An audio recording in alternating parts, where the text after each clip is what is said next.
Welcome to Experiences You Should Have, your how-to guide for amazing experiences. I'm your host, Gail Menasco, and today is a little bit of a different episode. Now, when I started the podcast back in fall of 2017, I was just so excited to push my episodes out, and I didn't create a trailer. So now that we're 50-ish, 57 or so episodes in, now I figure I can let you know how this podcast began and a little bit more about me and my background and why I'm doing this. So my name is Gail Menasco, and I've been adventuring probably since I was a teenager, and it really all started in a Smoothie King in Nashville, Tennessee. I was a junior in high school. It was a bit of a tumultuous time in life, and I was actually really depressed during this time. And I worked at the Smoothie King in Nashville, Tennessee. That was probably 45 minutes away from my house. And the reason I was working at the Smoothie King was that I was searching for happiness, and there all the workers would wear Hawaiian shirts and say like, "Aloha, welcome to Smoothie King." And I'm like, oh, they're so happy and they're making smoothies. I want to be happy too. So I decided I want to work with the happy people. And so I was working at the Smoothie King, and it was, a long ways from home. And one day the owner, John Fisher, came up to me and he said, "Gail, what do you want to do with your life?" And I looked at him and I said, "John, I want to be on the bottom of the ocean surrounded by sharks." And he thought about it and he's like, "Okay, all right, I'll take that." And soon after, I asked him if I could pick up more hours. And he said, "You can, but you need to keep your grades up. And if you make all A's and keep up your hours," he's like, "I'll do something really special for you." And I'm like, cool. So, that semester passed. I showed him my report card and he's like, "Great." And so he patted me on the back. And then each week I would check my folder, was there a Starbucks gift card in there, a movie gift certificate, what was it gonna be?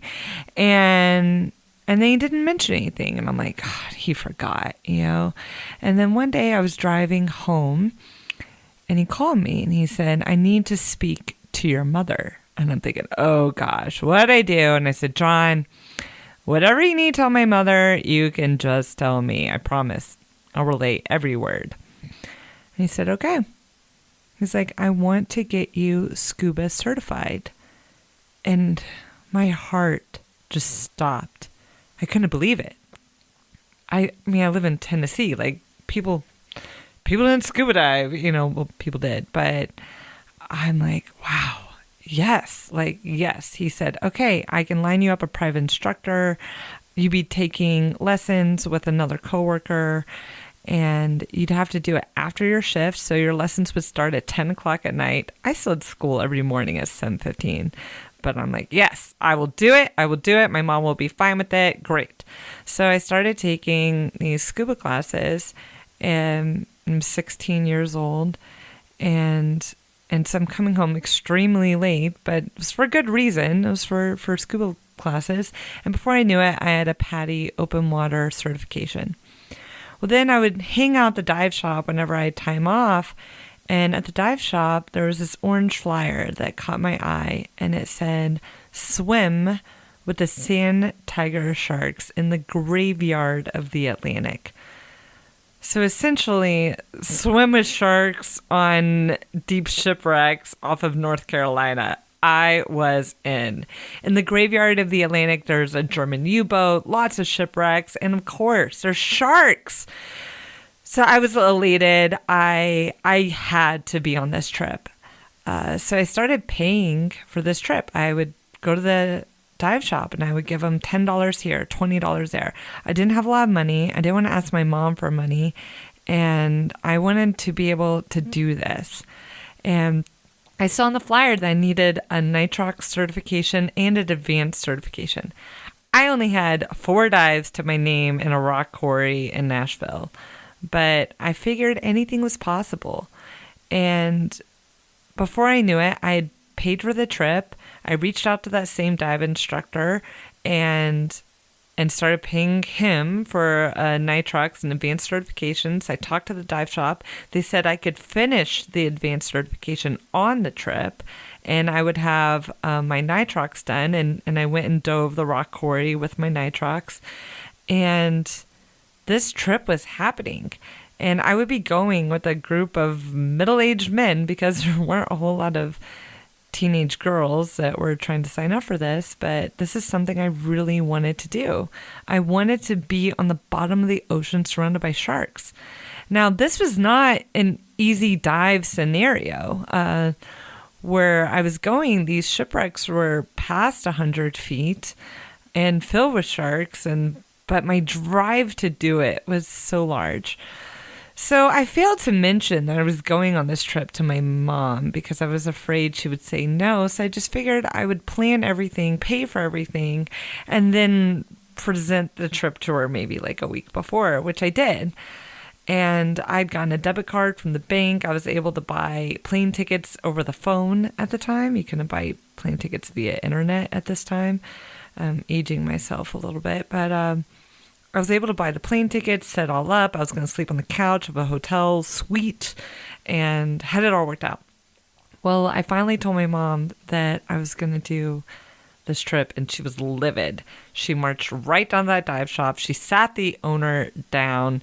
She reamed him out for letting me sign up without her knowledge. And then she looked him in the eye and she said, "Do you promise to treat her like you would your own daughter?" And he said, "I promise." And before I knew it, I was on a plane with these divers, and I got to go dive with sharks very deep on these shipwrecks. I ended up running out of air and had a buddy breathe, but I lived. I learned a lot of important lessons on that trip. And I learned that the experience is worth it. It doesn't matter where it is. I soon realized I was chasing after experiences, and I just needed to figure out how much it was going to cost, what type of certifications I needed, what did I need to do to go do that thing, that really cool thing. And I needed that, especially then. I needed to see that the impossible could be possible. And I became an experience seeker after that. And one of my uncles had just come back a few years before that from a trip to Coco's Island, which is where you can see these giant schools of hammerheads.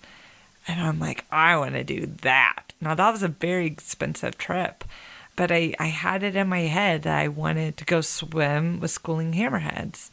But I went to college. I ended up joining the skydivers and got certified to skydive. I worked a million jobs in college to make that happen as well.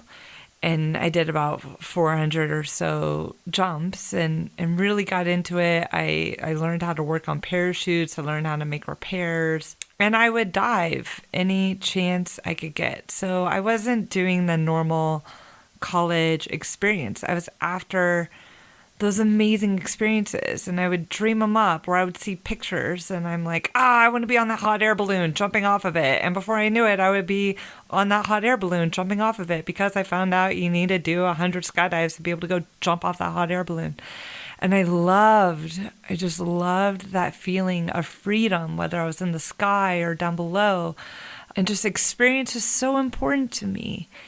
And years later, I moved out to Oregon, and here I met my now husband, and he has cerebral palsy, and so different things are difficult for him. Maybe it's just like walking long distances. But I watched him in the water, and I'm like, the water really opens up opportunity. You're free in the water. Like balance is not the key so much. Like you can swim. And I'm like, I think you can get scuba certified. And there are adaptive programs out there, but I really thought he could do the regular open water certification. And he started that, and I ended up taking him to a trip to Malaysia to dive one of the best dive sites in the world, Sipadan. And he ended up finishing his certification out there.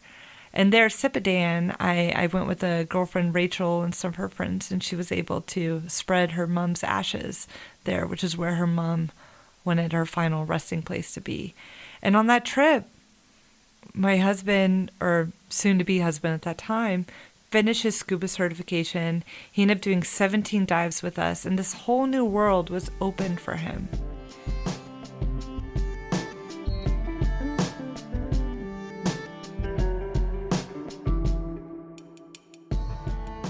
On my 30th birthday, soon after I had my daughter, my husband knew that I still needed like that adventure and those experiences in my life.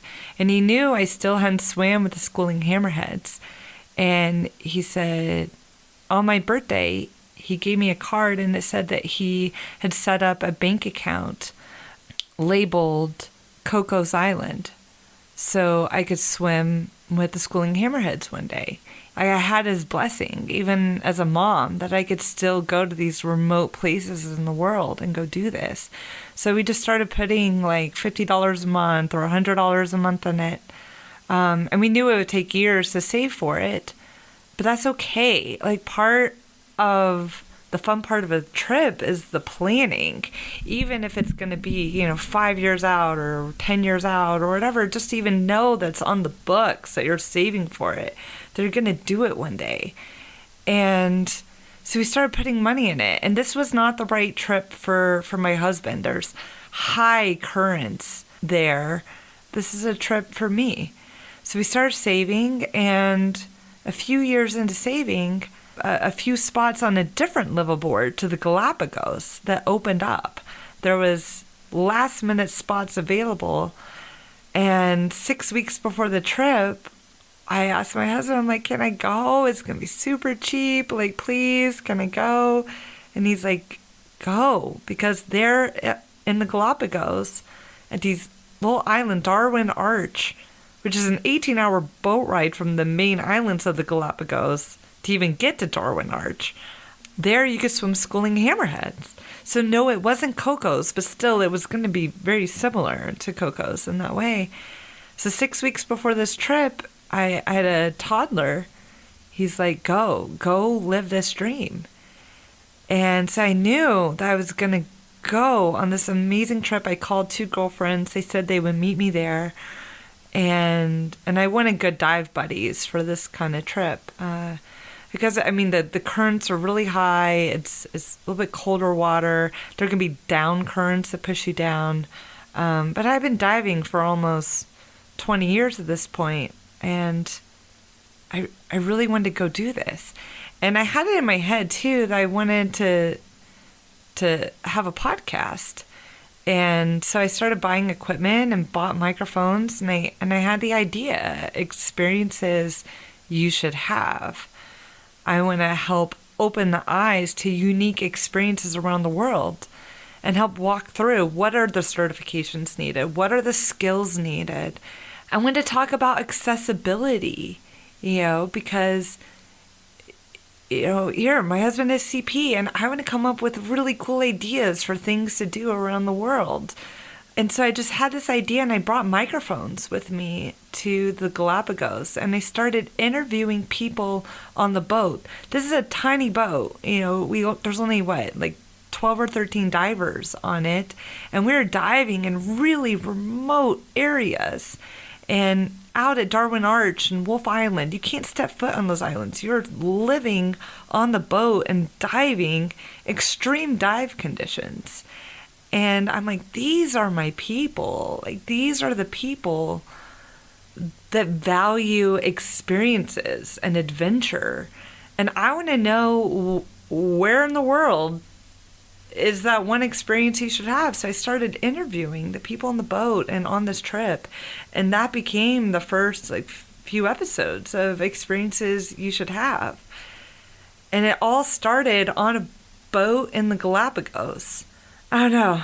It was magical. It was magical for this dream to be realized. And on that trip, I finally did get to swim and dive with schooling hammerheads. And while that dream took, 20 or so years to be fulfilled, it was fulfilled, and it really shows the importance of having goals and dreaming and coming up with these experiences. And then with the podcast, I want to find those cool things that we can do as a family around the world. I have a 5-year-old now. I've got my husband, and I want to share these unique experiences around the world. And I know we're in a very interesting time with COVID, but one day I'm hoping that this whole COVID time will be a memory, and that we will be traveling. And I want to do those really cool things. It's not on a cruise ship or like Disney World. I mean, I get it. There's people who love that, and that's cool, but that's not what this podcast is about. It's really experiencing nature. And also I'm a foodie. I love food. I feel like food is an experience. But I want to find those things that we can do together. And I've discovered things by interviewing people around the world and learning about accessibility. Now, not every episode is accessible, but I find out part of that process is finding out, can you do it? I interviewed a good friend, Tom Noonan, who leads the skydiving Everest operation. And they take helicopters there. They can take someone who's in a wheelchair there and take them for a skydive next to Everest. I would have never known that was possible without interviewing Tom. Or that we could do a self-drive safari in Kruger National Park in South Africa, and that would be extremely cool. So there's these experiences around the world. I didn't know there's parts of the Appalachian Trail that are wheelchair friendly, and true, the whole hike is definitely not accessible, but there's different parts of it. And I want to take my family on one of those paths one day. So yeah, I want to find out those unique places around the world, and part of it's interviewing people from around the world on unique experiences, because you never know what is possible. And sure, a lot of these experiences cost money, there's travel and that sort of thing. But if you create that goal, you create that separate bank account, you put $10 a week on something, when you start to put your intention towards something, you will be able to experience it, and it will change you. It will change your perception, your paradigm. It will make you believe that anything really is possible, and to apply that in all sorts of your life, whether it's making a career change or just taking that risk to step into the unknown. And you'll learn your likes and your dislikes, and what drives you and what doesn't drive you, and get to know yourself a little bit more, a little self-exploration. And I just think that's just really healthy. And again, yeah, we're in weird times, but there's still amazing experiences that can be had, such as watching the Perseids meteor shower, which can be done socially distanced, and experiencing this beautiful world that we live in. And I know that many people might be experiencing anxiety and depression, but what if you've got something to look forward to? Maybe it's going to take years for it to happen, but what if right now you could start working on those goals? Maybe the impossible could be possible. And maybe you just need to believe in yourself that you can go do that adventurous thing. I mean, I never would have thought that me as a teenager would be diving deep shipwrecks with sharks. I mean, you never know what can be. And so this podcast is here to introduce those amazing experiences, tell the story, and then break down the logistics, the costs, the skills needed, what it takes to go do that thing. And then you can figure out if that experience is right for you or not. And then move on to the next one. We've been doing this podcast it'll be 2 years this fall. Or no, 3 years. Oh my gosh, 3 years this fall. My gosh, I think it was 2017. So this has been a growing podcast.